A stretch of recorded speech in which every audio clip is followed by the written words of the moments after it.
puisi dan film gitu ya. Kalau kayak Aan Mansur itu sebetulnya kan dia buat apa ya, pendamping dari Ada Apa Dengan Cinta yang kedua ya, yang kemudian menjadi sebuah praktik yang lumayan menarik, yaitu sebuah karya tidak hanya film aja tapi juga yang lain-lain.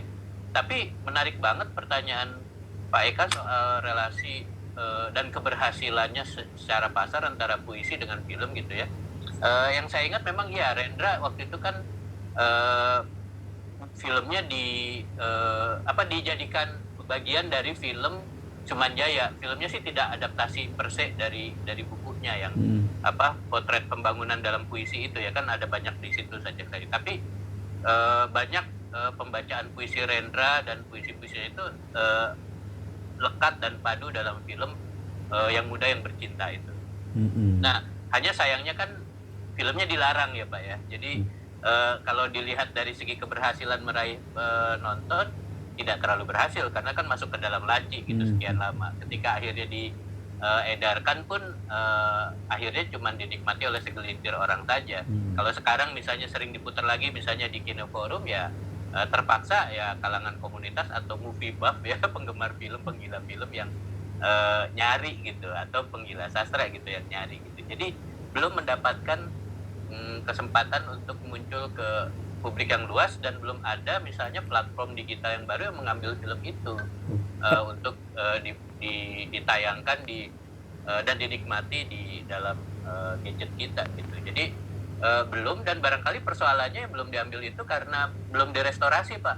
Kalau karya-karyanya Asma Nadia itu novel-novelnya berseri terus kemudian jadi judul film juga, itu berhasil nggak? Kalau itu kan Ali Wahana Pak. Nah, Ali Wahana itu kan ada yang model. Kalau Asma Nadia kan banyak kan ini ya, dari novel atau buku, sebetulnya biasanya antologi curhat gitu, yang di forum Lingkar Pena itu, terus biasanya diambil jadi satu judul. Nah, judulnya itu ditafsir ulang jadi film. Sebetulnya belum tentu ceritanya mengambil plek dari karyanya Asma, tapi ada tafsiran juga.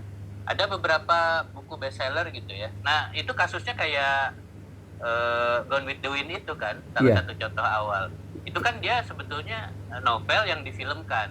Sebetulnya ini butuh waktu sendiri untuk mengkaji itu karena banyak sekali kan. Misalnya Godfather atau banyak sekali film Indonesia, termasuk bukan hanya dari novel tapi juga dari komik itu yang bestseller di selama 70-an 80-an kan. Misalnya Si Buta Dari Gua Hantu itu kan membentuk seri sendiri secara beruntun gitu, menghasilkan karakter yang dibikin ulang lagi sampai tahun 90-an gitu kan. Dan kayak tahun 2000-an ini sedang nggak akan dibikin. Keberhasilannya rata-rata naik turun. Sidul Anak Betawi misalnya juga kan adaptasi dari Aman Datuk novel, tapi diubah. Yang pertama masih relatif setia pada karya aslinya, tapi yang Sidul tahu, kemudian Sidulnya jadi tokoh yang kayak James Bond kan, jadi film beberapa pemain gitu jadi Sidul gitu kan. Kalau yang dari film jadi buku, kecuali punyanya Teguh Karya tadi yang disebut kalau Mas Neni Muhyiddin tadi, ada lagi nggak? Ada beberapa, kayak misalnya ada masanya di awal 2000-an itu penerbit penerbit Gagas Media ya, itu menerbitkan adaptasi dari film laris ke novel. Tingkat keberhasilannya beragam. Jadi ada yang terjual 3.000, ada yang 5.000, ada yang mungkin lebih dari itu gitu ya. Misalnya film-film horor gitu kan, ada film roman gitu. Ada juga yang menarik, kasus menarik itu